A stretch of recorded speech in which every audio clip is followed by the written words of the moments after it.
Welcome, Michelle. I'm so happy to have you today and interview you on your experience with the Enneagram. And as part of this ongoing series I have on professionals that are using the Enneagram in their work. How did you discover the Enneagram, and what did you do before you found the Enneagram? Yeah, well, first, thank you for having me, Catherine. I always love talking with you, so I appreciate your invitation. I discovered the Enneagram when I was 19 or 20 years old. So this was in the late 90s. And my sister had a book and she said, "Here, look at this chapter. This reminds me of so and so." And I read it, and it actually, not only was it so and so, maybe, but it was me. So, I was like, wow, and I was completely like taken in by it at the time. I couldn't believe how much that articulated me as a four. Yeah. So that's how I discovered the Enneagram, and I've been a longtime student ever since. And I want to tell you my journey since then, Yeah. but I want to tell you what I was doing up until then. So my childhood, my teenage years, I struggled with not clinical depression, but just feeling really bad about all the classic examples of what a four might report sometimes: super self-conscious, like there's something wrong with me, an outsider, depressed, super anxious, Yeah. not so good. So that was like, wow, I'm like making some of this up in my head. It was so empowering at the time. Oh, I totally understand. One of my best friends in high school was a four, and she just described what you did when we Mhm. met and got to know each other, actually. So that is just the core of four before they know they're a four, what they can easily recognize. How did Yeah. you experience being an outsider and not fitting in? And what did you tell yourself that meant? Well, just like I don't fit in, I'm not comfortable. It seemed like everybody else was laughing, getting each other's jokes, thinking everybody's funny. I'm like, I don't know what to say. So, and I'd say something, I felt like people wouldn't respond. And, it's just awkward. Timing as being Mm, a problem. So the self-consciousness makes a slight delay. And so mm, timing with your response, either hesitating, having the internal dialogue, looking down for the internal dialogue, and then wanting to respond and missing the moment. And so people don't get it. And fours are intellectual. A lot of times people don't get the humor. yeah. And so then that builds on it. That just builds on the awkwardness, right? So you asked me how I interpreted it, and it does come down for me. It did come down to the shame part of there's something wrong with me, and it goes so fast through my head. There's something wrong with me, and these people are all jiving. And I think this also might speak to my social subtype part of me as Of well. course, of course. Shame Yeah. becomes more the conscious experience. When it's sexual for, it's a type of shame where you've just gone over the top. But Hmm. social for, it's more avoidant and then speaking too much in a moment and then feeling uncomfortable, but going back and forth. Hmm. And self-pres feels too inhibited, too restrained, but they might then say something out of timing too. But that's what they Yeah. report. And of course, Okay. as a four, you have all three of those, but you lead with the social. Yeah, I lead with social. So when I discovered I was a four without knowing too much, without studying it too much at the time, this was my now early 20s, perhaps, I just started kind of forcing myself to do something else. I'm like, no, this is in your head. So I started taking public speaking classes. I started Really? challenging myself to go against, what my head was telling me that I knew wasn't true. I really stretched myself. So that really informed. And then I actually moved to the Bay Area because of the Enneagram, Did because you really? yeah, because it was a hub. This was in Yeah. year 2000. That's when I moved to the Bay Area. There is still all of these, Enneagram folks, including Yeah, yourself. So that's what exactly. brought me here. That was the reason I moved here. Yeah, it was wonderful when we first launched the Enneagram IEA, and that was with David Daniels. I was on that planning committee for that first IEA conference, which was 1996, because the first conference was organized by David Daniels alone. And then we created our first chapter. Is that where I first met you? At one of the chapter meetings? I think I first met you at a four workshop. Oh, yes. That That's was a long time ago. Yeah, when do you think that was? I want to say maybe 2005 or something. You're absolutely right. It was 2005 because shortly thereafter is when we moved to Maui. And I remember we Oh, literally taught on all fours and then went, that's where I first met you. Yeah, that's a long time. That's 21 years. Yeah, yeah. it's hard So to I've place it because I knew that I knew you more than just casually. So that's why. Yeah, so I've been since then studying the Enneagram ever since, and I became a certified teacher under the narrative tradition. Uh, Excellent. yeah, as well. So then I started seeing couples in, you know, 2002 really, or 2003. So thankfully I had already known the Enneagram, which I discovered about 5 years prior. So when I started seeing couples, I was training through the lens of differentiation and developmental lens. And then I Yeah. also brought the Enneagram in and I started blending them. And over time, I started noticing, gosh, how there's different patterns in couples' relationships and different things that partners would say about a certain type and where they get stuck developmentally and differentiation wise. So it's been such an invaluable tool in my practice. Yeah. And what tri-type do you identify with? So social, for, I'm 479. yeah, yeah, good. And how did that add to your understanding of your type? Well, it's you might say that 4 and 7 don't go together very well, or they're hard to confuse. Like, I'll give you an example. I think this is my 7 maybe. I went on a trip by myself for 6 months all around the world. I've been to a lot of countries, like 40 some countries, and a lot of them have been solo. And to me, Wow. I love the adventure, the freedom. I don't like being boxed in. I love having all my options available. I don't like feeling constricted. So I feel like that's my 7. I also have a lot of creativity, that can be 4 too. But 4 and 7 together for sure. yeah, together. So I like doing things like for my couples too that are fun and not just deep and meaningful, but also fun too. How about as a child and a teen, did you feel like you had to hide your sad and negative feelings and give people a more positive Yeah. expression? That's what usually the 479 reports, that they Mm-hmm. have the deep sadness and the suffering, but people don't want that from them because you're the most receptive tri-type. People just feel accepted by you and that you're so receptive that it draws people in, but they don't want to feel or experience you negatively because they feel what you feel.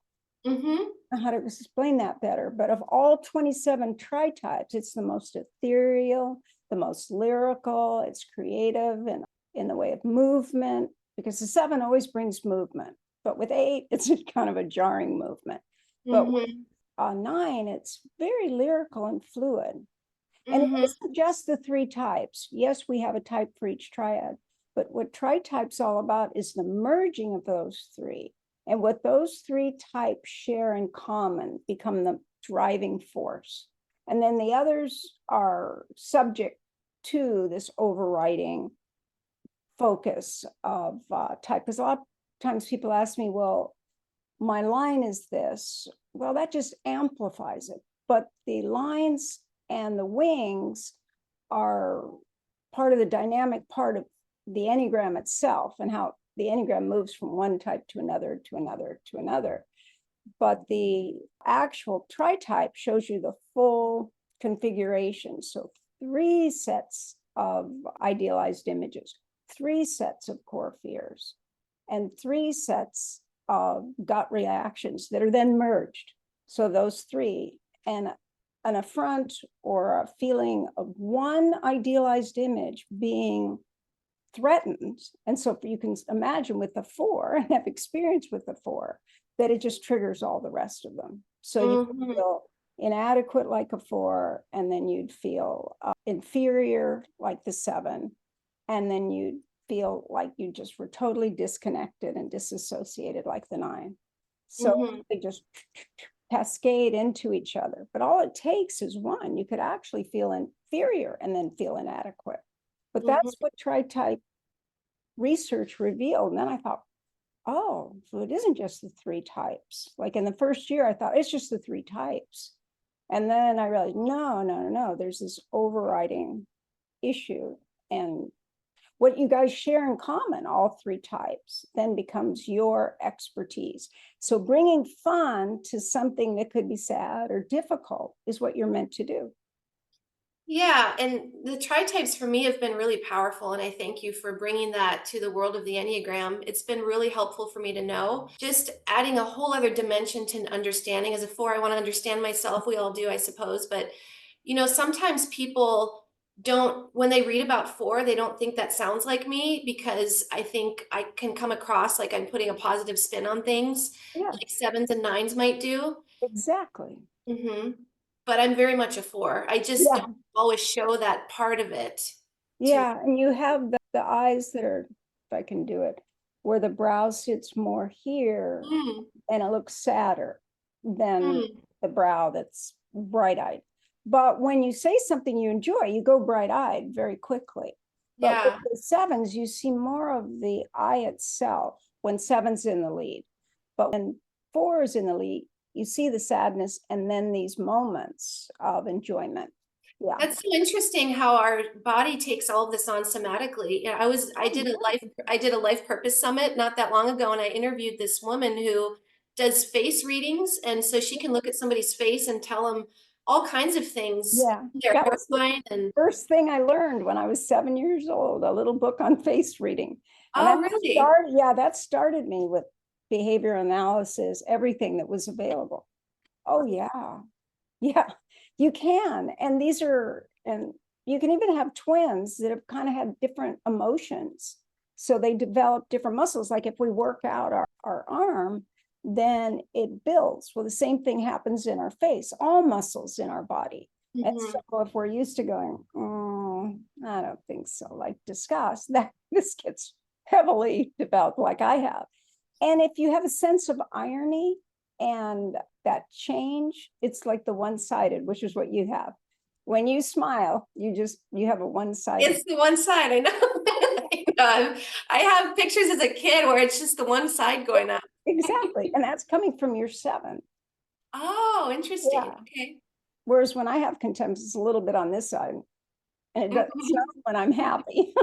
And I had to learn to do that because it's so unconscious when I do it. It's just a slight move like this. So it's not when I'm happy, but a lot of times with people that have a strong seven in their tri-type, it does. But my age is keep have a straighter mouth. Your mouth turns up at the corners, mine turns down. And these are all really important. Yeah. And Gosh, Catherine, when you're talking to somebody, your mind must be moving because you're thinking about and picking up and tuning into so much. Their type, their tri-type, their subtype, their the facial features you're talking about, and I'm sure a million other things. yeah, I see them anyhow. My dyslexia, ADD, pattern recognition merge to notice those things. And I can either get distracted or I can find out what they mean. And so the beauty is I never have to say, what's Michelle doing? Mm, What feeling does she have? And I don't have to force it.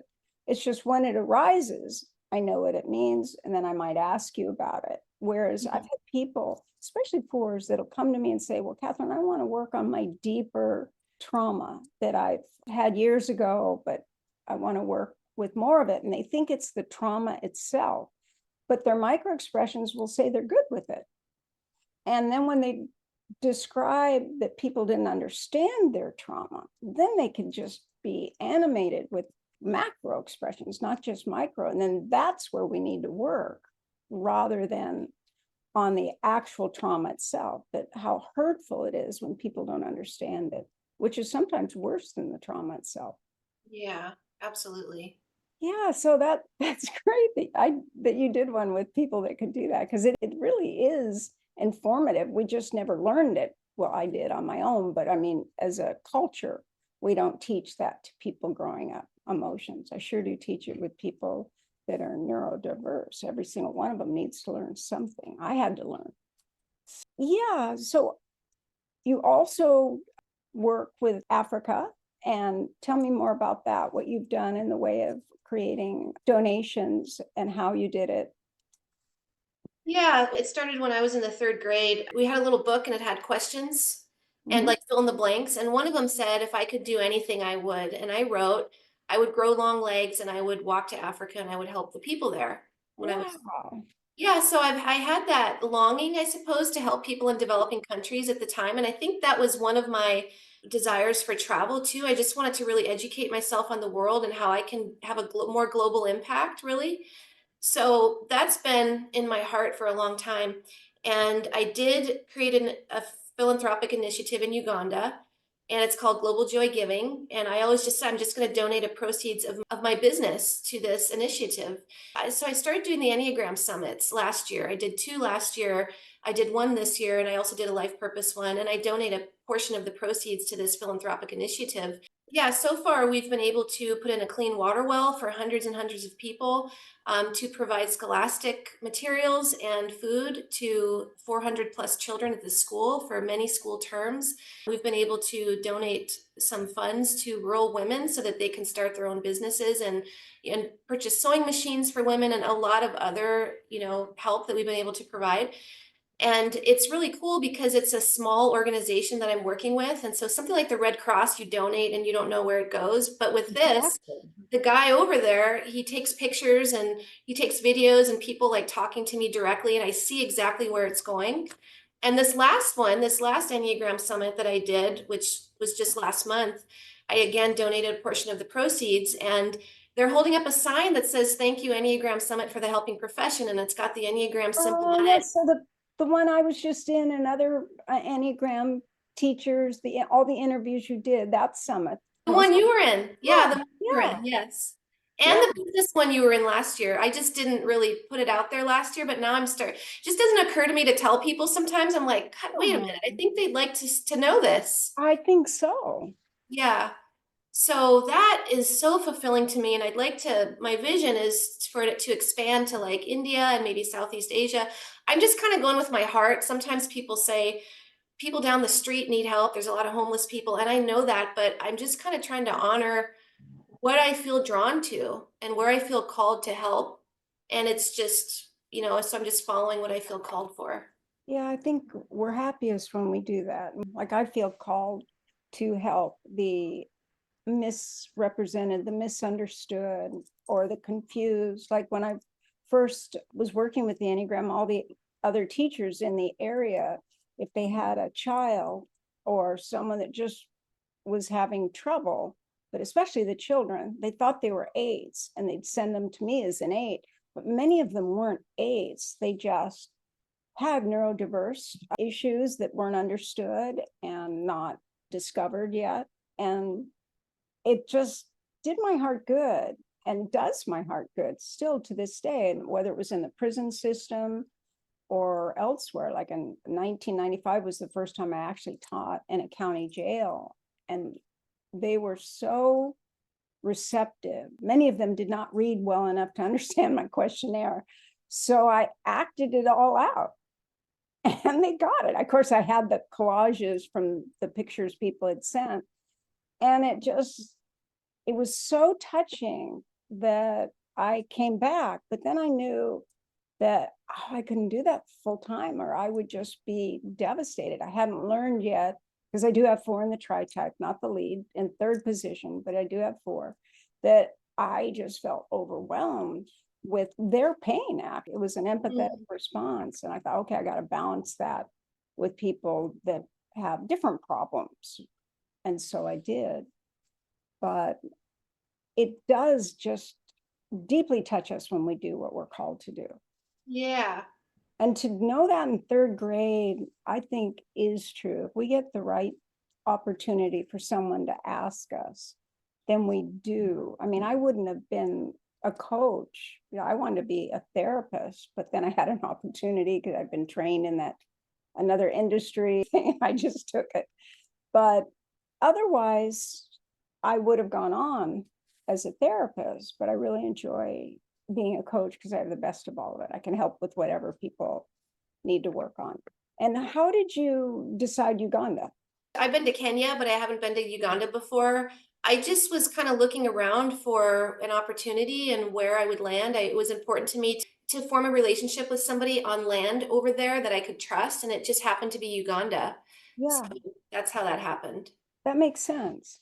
And then the helping profession videos for 2024 and 2025 are still available. You can get a lifetime membership, correct? Yeah, so the Enneagram Summit for the Helping Profession, that happened 2024. That was the first one that I did. And it just was born out of, I just want more professionals to know the Enneagram and all the creative ways Yes. and how you can blend it with different frameworks and such.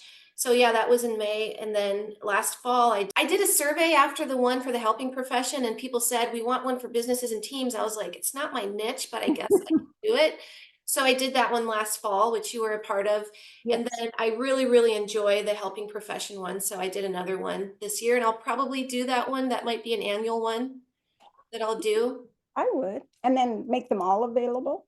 Yeah, they're all available on enneagramsummits.com with an S. Great. Yeah, they're all just really valuable information. The speakers are all so knowledgeable, like yourself, and so generous with the resources that they share. I get so much positive feedback from people. You were a Oh, part of one email from somebody that wrote and said what her reaction was. So you saw that. I think she was on your mailing list and she joined, but I get so much positive feedback. It makes me feel so good because I feel like it's lifting people up, it's oh, yeah. educating people. It's about helping people. It's about service. So, And did you always know you wanted to provide service? Because a lot of times the social fork can be misdirected and told that they're a two because of that quality. Did you ever notice that? well, I would say my family overlay had a really strong two. And sometimes people think I'm a two. I'm really not. I have a lot of two. Right, right. They would think you're a two if they didn't understand body movements and the qualities that, and the language, what you talk about. And so it's a common mistyping, the social four, Mm. especially the 479 and the two. Oh, I can see that Well, completely. Yeah. even is sometimes the seven. It's rarely the nine, but it can be because of the receptivity. But you're a lot more expressive and animated than nine in the lead. Yeah. Hmm. Yeah, and I resonate with two a lot, and I live there a lot. But four's got I live in four. That's my space for sure, Yeah. without a doubt. Yes. There's no question you're a perfect example of the social four with that tri-type. But it is kind of an unusual combination. Just as the 379 is another unusual combination. It's Mm-hmm. not six, it's seven. It's a more optimistic, lighter touch. And actually, even though the four wants to go very, very deep, you can add a light touch to whatever you do when the four and seven come together. They're also the two types that are in search of what's unusual. And Mm-hmm. seven is as well. The difference is the seven, it's like cool right now. Yeah, I can do that. That'd be fun. Let's do that. And the four is no, what part of it adds to my sense of self, my identity that's more permanent. And as I know you've probably heard a million times, that four takes the shape of the container that they put themselves in. And if they have that container, it could be for a long time or it could change. But the seven is change, change, change. It's not a permanent. The whole focus is variety. So you have both. So it's a highly creative person. Yeah, I think it helps me with business ideas, like Oh, the Enneagram Summit, for example.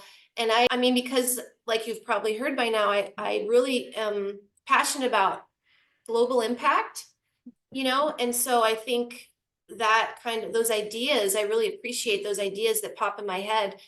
but what else have you noticed with family and friends that understanding these types has helped you?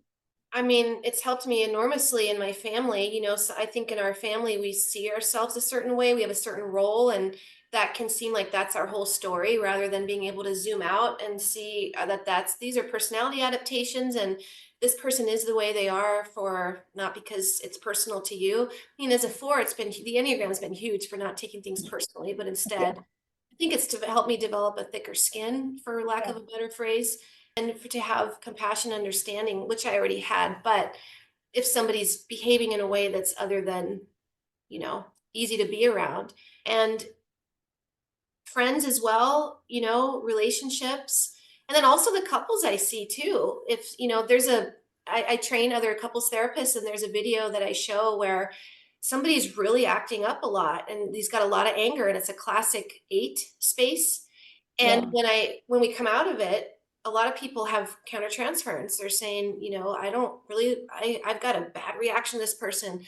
And I'm like, yeah, but here's where it's coming from. Think about where it's coming from. So so it helps me, you know, work with couples, and it helps me when I train other therapists too. So that really can develop more empathy and help bring in more positive interventions too, instead of just being reactive to the person. Yes. And there's like two main modes of every type. And with the 8, all 8s become slow down and become indifferent in their anger, and then just say things that are brutal. But it's sometimes they're not swearing, or like my dad never swore, or but he would just say something in a way that we go, whoa. And there's a force behind it. So I think that's why people react that way. Mm-hmm. One's called a velvet dart in the fashion industry, because I was in charge of fixing problems. And I thought, whoa, what do I do? Because I thought being sharp. And she said, no, Catherine. She said, I want to be that way. I go, why would you want to be a velvet dart? And she said, because you say exactly what needs to be said without anybody being able to criticize you. You put people in their place. And I thought, that's a compliment. But to her, it was, because she was a 9 and didn't feel like she could say it. But Yeah. I thought I was more like a hammer. Like, but I had learned what you could or couldn't say in management and business with many courses. It served me well, for sure. 4s sometimes become really articulate, unless they're extremely introverted. Like, what do you do when you're triggered? Are you more articulate or less? Let's see, if it depends how triggered I am. If I'm very, very triggered, then I'm probably more it like comes out. But if Yes. I'm just a little bit triggered, then I'm less articulate. Yes, I Yeah. go just a few concise words. And it's more like the contrast with your tri-type and mine, even though we're only one type different, the 8 and the 9, it creates such a different combination of shared views. It picks up different shared views. And in mine, it's like I use the 4 and 7 to exact the meaningful data of 4 and the possibilities of 7, but still the delivery of 8 when I feel triggered. And I'll say, so let me get this straight. So you're saying, and so it doesn't sound ominous at first, but slowly but surely, every 8 is getting to the answer that proves their point without seeking proof in a way like a 6 would. But with the 4, you're doing it the opposite. You're using the 7 and 9 to decide if you should act, and if it's goes against that social part of you, the social 4 part, that's usually when you assert, correct? Yeah, I think so. That sounds about right to me. But it's really, when I do assert, it's really overriding. It's overriding all of those instincts. It's Yeah. overriding the 2 part of me too, that Yes, you liked. exactly. So that's why I think it takes a lot for me to assert sometimes in ways that I need to. I've gotten so much better at it, but it's Oh, definitely yeah. Yeah. progress. And I've gotten better at not asserting. That's what the Enneagram gives us, right? Along those lines, Catherine, what would you say about 8s who say they're conflict avoidant? All gut types are conflict avoidant. The problem is that we can't do it like a 9. So the 8's just trying to get it over with as soon as possible. And that's why we aggressively assert. And the 1 is trying to get the right thing to improve so it doesn't happen again. And so they're a little more agitated, whereas we're more blunt. This action as opposed to this action of 1. Yeah. But sometimes it's a 6 or a 9 that's saying they're conflict avoidant, because the 8, even if you do it nicely or it's a little bit, we're always ready to conflict with anything that doesn't feel congruent. And it's just part of being an 8. It's like, that's where you see the disgust. It'll be, what? Wait, what'd you say? And then Like if someone says, oh, well, Katherine, can you do this, this, or this? Or, yeah, no, I can't. Wait, what did you say? And they say, because the 9 always says yes, but it means maybe. And maybe means absolutely not. Whereas 8 always says no. And then they say, well, wait, what are you asking again? And then we say yes. It's the strangest thing. I'll go, oh yeah, no, I can't do that. Oh, wait a minute, tell me more about that. Because we're afraid of being taken advantage of, not unlike a 6, but it's a very different reason. We're already overly taxed by what we do ourselves. But with the 9, as in your tritype, it's saying, okay, this is something I should probably bury to not create conflict or separation. And that's what the 9 fears. And the 4, of course, feels being rejected. So you can see how when 9 and 4 come together, you're going to just take a little more time asserting. But the 7, if it's the inferiority with the inadequacy, it comes up with more fiercely. But actually, your tritype usually doesn't get irate all the time because you have 7 and 9. And so it modifies this. I used to call it years ago, and I think probably at the time of that event, the on all 4s, I called it the happy 4, the sunny 4 that's trying to be happy, trying to be happy, trying to be happy, but then still noticing what's missing. Okay, well, I got to be happy with what's missing. No, I don't feel happy with what's missing. And then what you can do something about, and when you can't, what you can't. But yeah. So the 4 and the 9 are also at odds in terms of the 9 says keep peace and the 4 says be authentic and speak up. Exactly. So that goes so again. It's got these inner constructs that are playing off of each other. Yes. That's why the stacking order does matter, because 3rd position will see less, and unless that center is triggered. So if your 3rd type is 9, we're not going to see that resistance unless it's a visceral reaction you're having. Then we'll see the resistance of the 9 with the 4 saying what it feels is important. Or if it's a decision you have to make, the 4 will engage the 7, even though the 7's always oscillating. 4, 7, 9 are like this. They're always spinning. But the 7 is not in charge. The 4 is in charge. So when you have to make a decision, the 4 is trying to make a decision, but the mental triad is what you're using, because all decision making comes from our mental type. Whether you look at it as 4 or you look at it as the tritype, the 3, it's our mental type. And so that's where we see the fixation show up. So it's just 3 fixations with tritype is all, and how they come together. And so that's the important thing. A lot of people don't understand with tritype. They just, as I mentioned, think it's the 3 types and that's all there is to it. But no, it's creates over and over again. It creates a new perspective that is more dominant than those single perspectives. But we still have to have a CEO or the person in charge. And that's, in your case, the 4, and more specifically, the social. Because the social is at the instinctual level, the primitive ego. And then our tritype is just the basic ego. And then the holy ideas and holy virtues and holy actions are the higher expression.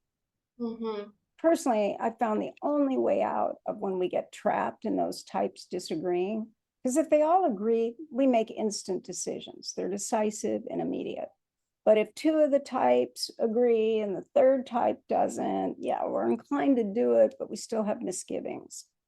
And if they're all at odds, those are the things that become chronic, that we don't resolve easily. But we can look at them differently if we engage the essential qualities. What is the holy idea that matches the fixation? And what is the holy virtue that matches the passion? And the holy action that matches the conviction? And then just bring it into consciousness, especially with couples. I found it just kind of settles them or us, or each individual, down into saying, right, I don't have to feel that way. This is a temporary thing.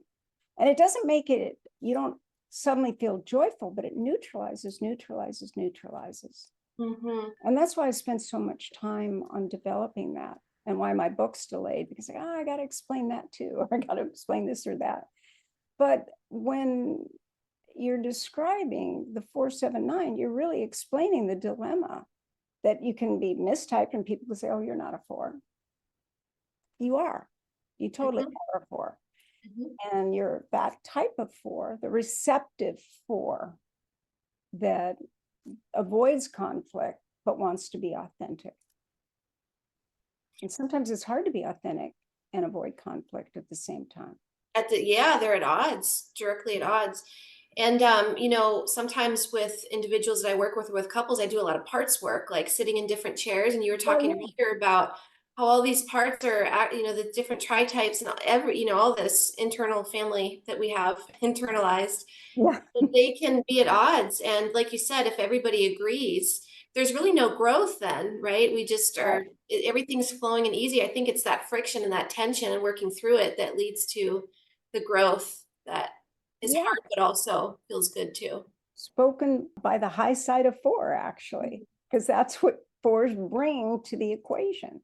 It's how to be true to that and see the conflict as a way for change to create. Both 4 and 8 feel that way, that those 2 hexad types have a line of connection, of intensity, actually.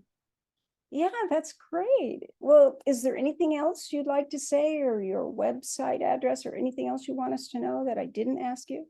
Yeah, I think I would just say, it's just to your last point, that's probably why I enjoy working with couples the way I do, and the approach that I use, because it is about developmental, tension and working through that and doing what's uncomfortable. I think when we know our Enneagram type, that's the first step, but then how do we actually shift? And I think it's developmental methods like differentiation, for example. It really helps with that. That's probably one of the reasons I'm passionate about it. And also because we don't get taught these tools or skills when we're kids. Most of us don't. Yeah. And they're so important in relationships. We sure don't. In fact, we may be taught the opposite. Like my father said to me when I was learning about 2 people winning a win-win situation and being an 8, not having this information said to me, Kate, a win-win is 2 losers. I said, well, Dad, I've noticed it kind of working, everyone's winning on something and losing on something. How's that? And he goes, okay. But it's just, if we don't know our Enneagram type, we don't have that data. Oh, I know. So you're absolutely right. Yeah. We're in the dark for so many reasons, but no, I really appreciate you having me here and giving me an opportunity to talk with you again and discuss my tri-type and also the work that I do and how that could be related to my tri-type and all of that. So thank you. Well, thank you for joining me. I really appreciate it, which is why I invited you, and everything that you're doing is making such a difference. I appreciate it. So go ahead and give them your address, your email. Oh, yeah. Okay. So Michelle joymft.com, and then couplesandtheenneagram.com is my other website. Great. Okay, thank you. I look forward to seeing you in the future. Okay, me too. Bye.